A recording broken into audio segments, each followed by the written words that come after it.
উঠবেন না মশাই, উঠবেন না, দোহাই আপনার।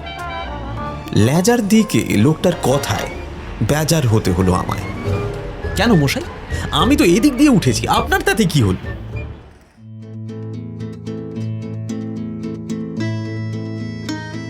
আপনারা শুনছেন কাহিনী স্কোপ। প্রত্যেক সপ্তাহে আমরা আপনাদের জন্য নিয়ে আসি পুরনো বা সমকালীন সাহিত্যিকদের অনবদ্য কিছু গল্প। প্রত্যেক শনিবার ঠিক বিকেল 4টে। নিয়মিত ভালো ভালো গল্প শুনতে সাবস্ক্রাইব করে রাখুন আমাদের এই চ্যানেলটি। কর্মস্থল থেকে ফিরতি বাসে হোক বা ট্রেনে, কানে গুঁজে নিন ইয়ারফোন আর শুনতে থাকুন কাহিনী স্কোপ, গল্পের বায়োস্কোপ।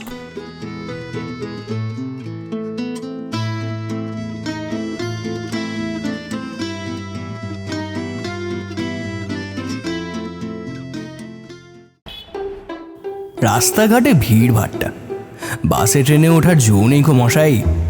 আজকাল অফিস টাইমে বাসগুলো দেখেছেন?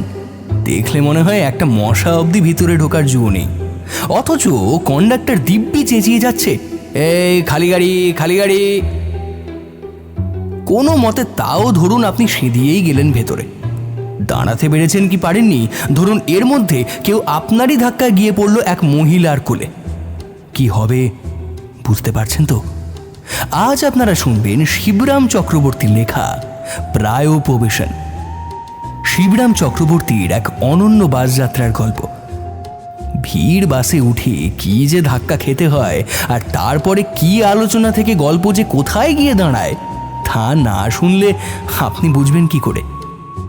চলুন তাহলে উঠে পড়ুন আমাদের এই বাসে, শুনতে থাকুন আজকের গল্প প্রায়োপবেশন।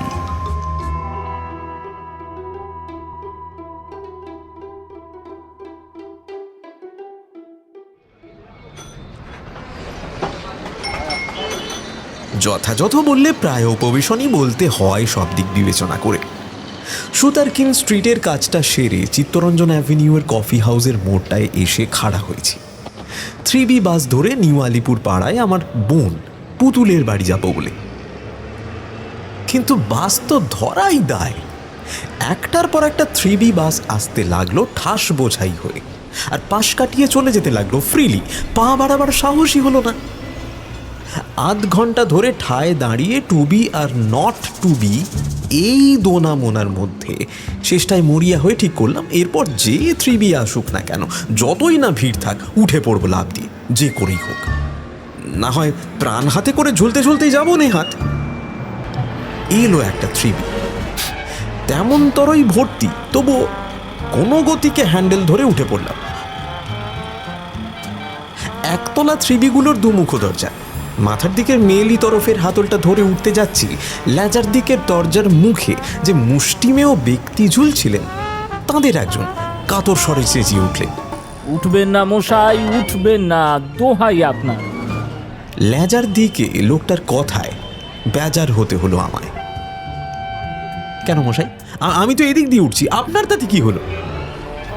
বলে ঠেলে ঠুলে কোনো রকমে তো সেঁধিয়ে গেলাম ভেতরে। ঢুকতে না ঢুকতে আওয়াজ পেলাম ধপাস। মুখ বাড়িয়ে দেখি অন্যদিকে দরজায় সেই ঝুলন্ত লোকটি রাস্তার উপরে চিৎপাত হয়ে পড়েছেন। আমার দিকে কড়া নজরে তাকিয়ে ধরাশায়ী ভদ্রলোকটি বললেন, বারণ করলাম, শুনলেন না, দেখলেন তো এখন কি হলো। সেই ঠাস বোঝাই বাসের এধার থেকে আমার ঠেলাতেই যে ওধারে হয়ে উনি খসে পড়েছেন, সেটা বুঝতে আমি বেগ পাই না। কিন্তু তখন উদ্বেগ বোধ করার অবসর কোথায়? ওইদিকে দেখব কি? এদিকে বাসের ভিতরে আর একটা দুর্ঘটনা।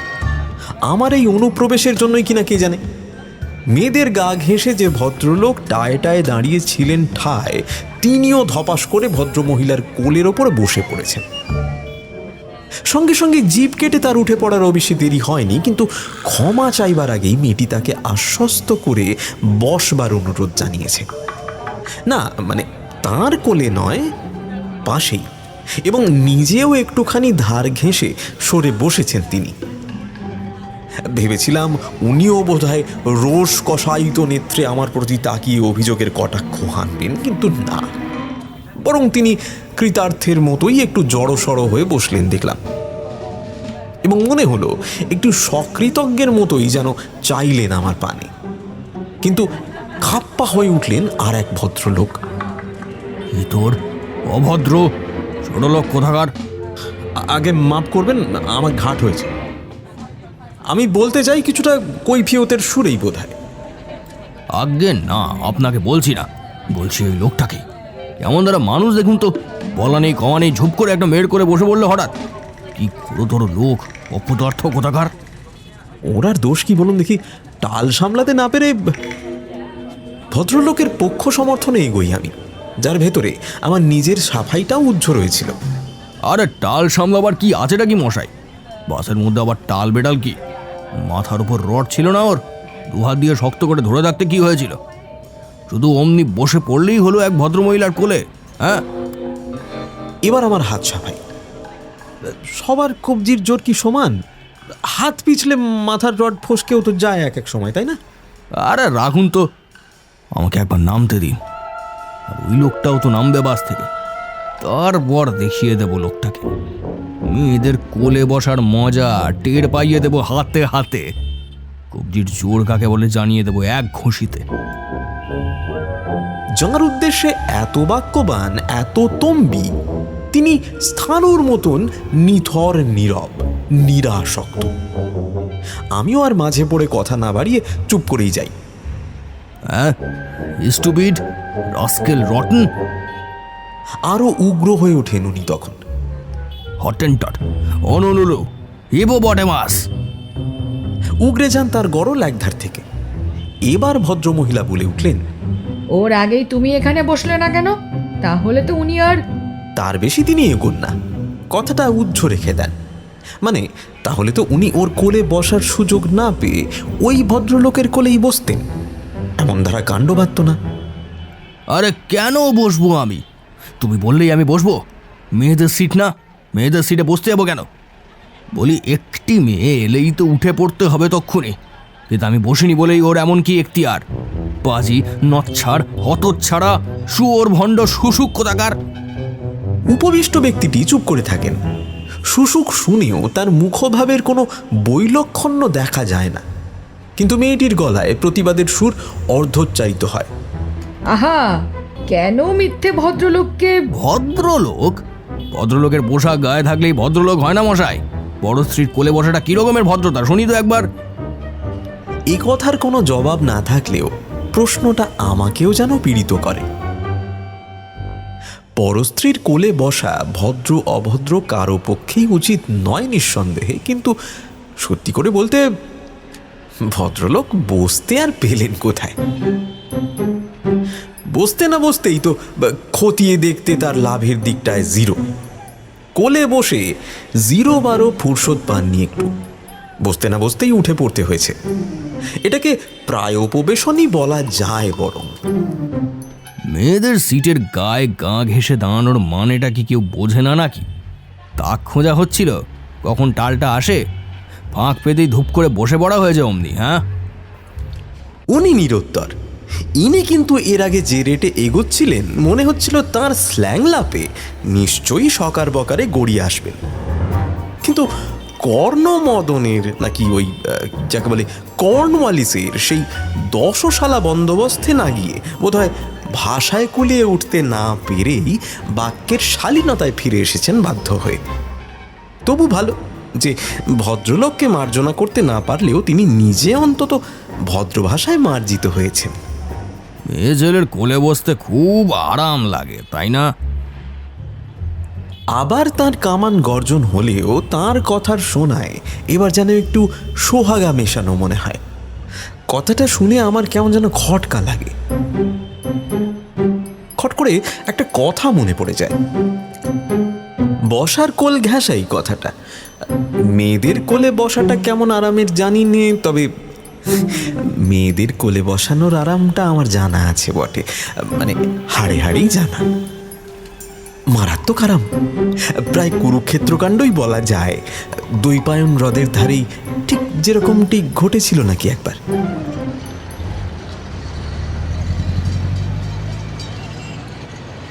কুপার স্ট্রিট থেকে ম্যাটিনি শোয়ের সিনেমা দেখতে যাব বলে বেরিয়েছি। আমার বোন ইতু আমি আর পুতুল। কুপারের থেকে দুপা এগিয়েই আমি কাহিল। না বাবু, এই দুপুর রোদে ট্যাং ট্যাং করে অদূর আমি যেতে পারবো না। হাঁটতে আমি পারিনি, হাঁটুটা তো জোর নেই কো আমার। ইতচন্দর বলেন, এই কাছেই তো পূর্ণ সিনেমা, কত আর এতে হাঁটুর আর খাটনি কি? এইটুকুন তুমি কি হাঁটতে পারো না শিবরামদা? তুই হলি পাহাড়ে মেয়ে, তোর সঙ্গে হেঁটে আমি পারি? হ্যাঁ, তোর পায়ের হাড় কত শক্ত, তোর পায়ের কবজি দেখ আর আমার পায়ের দেখ। তোর সঙ্গে পাঞ্জাতে আমি পারবোই না, আর হাঁটনের পাল্লায় পারবো? এখান থেকে রসা রোড অব্দি হাঁটতে হলে আমার হয়েছে আর কি। না বাবু, তোমরা একটা রিক্সা ডাকো বরং।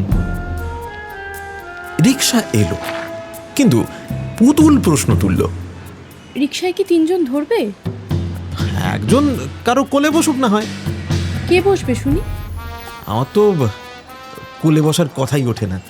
তোদের দুজনেরই কেউ কারো কোলে বসুক তাহলে। না দাদা, আমি ইতুর কোলে বসে যাব না, আমি ওর দিদি না। তাহলে আর কি, ওই তোর কোলে বসে যাক না। দেখা গেল ইতুর তাতে কোনো আপত্তি নেই, কিন্তু পুতুলের আপত্তি ঘোরতর। বাবা, ও যা ভারী, ওকে আমি কোলে বসাতে কিছুতেই রাজি নই। ইতুকে কোলে করে অদ্দূর যেতে হলেই আমার ইতি। তারপর সেই পুরনো ইতিহাসের পুনরাবৃত্তি, পৌরাণিক পালার পুনরাভিনয়, সেই কুরুক্ষেত্র কাণ্ড। আমার কোলে বসারই কথা উঠল তখন। অম্লান বদনে ইতুই বসলো আমার কোলে। কোনো ষোড়শী তরুণীকে নিজের কোলে পেলে নেহাত মন্দ হয় না। মোহের বশে ঘূর্ণাক্ষরে কখনো হয়তো নির্মাণে করে থাকবো, কিন্তু সেই স্বপ্ন চুরমার হয়ে যেতে বেশি দেরি হলো না আমার। ল্যান্সডাউন মার্কেটও পেরোয়নি, আমি চিৎকার করে উঠেছি, এই রিক্সাওয়ালা, রোকো রোকো রোকো, একদম রোকো, এই এই এই এই নামো নামো নামো, তোমরা সব নামো। এই লেও তোমারা ভাড়া, যাও ভাগো ভাগো, হিয়া সে এই মহল্লা সে ভাগ যাও, আর কবি ইদার নেই আনা। হলো কি তোমার? হলোটা কি? আর হলোটা কি, পায়ের সব হাড়গুলো গুঁড়ো হয়ে গেল আমার। বাপরে বাপ, ইতু যে একটা আস্ত পাহাড়, তাকে জানতো বল দেখি। তখনই বলেছিলাম না আমি, শুনলে না তো? আমি কি বসতে চেয়েছিলাম তোমার কোলে? তুমিই আমার কোলে বসতে পারতে ইচ্ছে করলে। বারে, ও দিদি হয়ে বসলো না আর আমি দাদা হয়ে বসতে যাব? মায়ের পেটের না হলেও আমি তোদের দাদা না?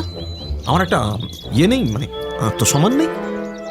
তাহলে আমি আর কি করব? কি সুখে যে মেয়েদের কোলে নিতে চায় লোকে। আমি তো চাইনি, ও যা ভারী আমি জানি তো।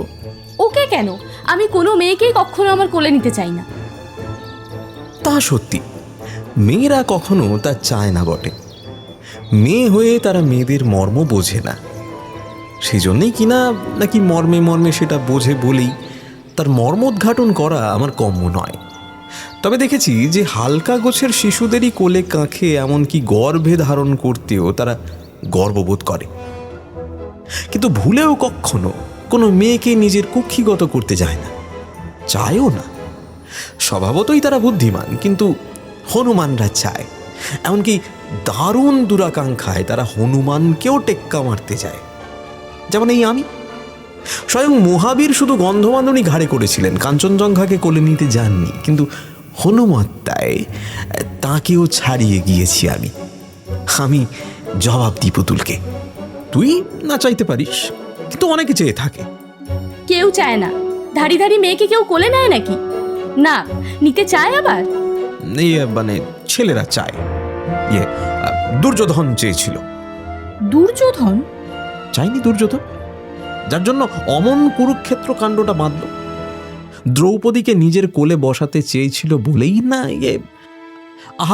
তখন যদি শ্রীমতী যাজ্ঞসেনী তার কোলে চেপে বসতেন গিয়ে, তখনই তো উরুভঙ্গ হয়ে যেত বেচারার। তাহলে আর অত কাণ্ড করে, অত কাঠখড় পুড়িয়ে ওই ভগ্ন উরু কুরুপতি করার জন্য ওই রকম কুরুক্ষেত্র বাঁধাতে হতো কি? হতো না। কোলে বসালেই এই, আর কোলে বসলে যে কি হয় তা তো চোখের সামনেই দেখছি এ বাসে। আর তাও কিছু কম কুরুক্ষেত্র নয়। ছোট লোক, আহাম্মক, যৎপর নাস্তি। তখনও ভদ্রলোক গঞ্জনা দিয়ে চলেছেন সমানে, আর উদ্দিষ্ট ব্যক্তিটি তখনও তেমনই নির্বিকার এবং নীরব। বিলকুল স্পিকটি নট। কিন্তু আমি আর প্রতিবাদ না করে পারি না, বলি যৎপরনাস্তি কি একটা গাল নাকি মশাই? হ্যাঁ, আপনি যে যা মুখে আসছে তাই বলে যাচ্ছেন। যার পরনাই হয়ে যাবার পরে পার্শ্বপ্রবিষ্ট ভদ্রলোকের বুঝি আর সহ্য হয় না, তিনি উঠে দাঁড়ান। আমি নামবো এবার। বলে মেয়েটিকে তিনি নমস্কার জানিয়ে ভদ্রলোকের দিকে একখানা কার্ড বাড়িয়ে দেন। এই নিন, আমার নাম ঠিকানা আছে এতে। যাবেন একদিন আমার বাড়ি বড়, আমার বউয়ের কোলে বসে আসবেন ঘন্টাখানেক। চলে যাওয়ার আগে বলে যান তিনি, কেমন লাগলো আজকের পর্ব অবশ্যই জানান কমেন্টে।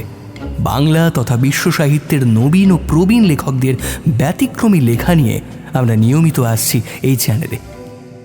আপনাদের প্রিয় কাহিনী স্কোপ, গল্পের বায়োস্কোপ। আপনাদের যদি আমাদের কাজ ভালো লাগে তাহলে অবশ্যই একটি লাইক করে দেবেন। আরও এরকম পর্ব শুনতে চাইলে সাবস্ক্রাইব করে সঙ্গে থাকবেন কিন্তু। আর যদি মনে করেন এরকম কাজ আরও অনেক মানুষের কাছে পৌঁছানো উচিত, তাহলে না হয় একটু বন্ধুদের সঙ্গে শেয়ারই করে দেবেন। আপনাদের ছোট্ট ভালোবাসা আমাদের পৌঁছে দিতে পারে আরও অনেক মানুষের কাছে। আজকের পর্ব পাঠে কথকের চরিত্রে কৌশিক, সূত্রধর আমি শুভঙ্কর, প্রথম ভদ্রলোকের চরিত্রে অর্পণ, দ্বিতীয় এবং তৃতীয় ভদ্রলোক শুভঙ্কর, ভদ্রমহিলা এবং ইতুর চরিত্রে পিয়ালি, পুতুলের চরিত্রে বর্ণিশা। মূল রচনা Shibram Chakraborty, script the ink portal, পরিচালনায় Sushrik, cover Rounak, graphic design invisible man. আগামী সপ্তাহে আমরা আসছি আরও একটি নতুন পর্ব নিয়ে। সঠিক সময় নোটিফিকেশন পেতে অবশ্যই সাবস্ক্রাইব করে রাখুন আমাদের চ্যানেলটি, আর পাশের বেল আইকনটি প্রেস করতে ভুলবেন না কিন্তু। তাই দেরি না করে সাবস্ক্রাইব করুন আমাদের চ্যানেল কাহিনী স্কোপ, গল্পের বায়োস্কোপ।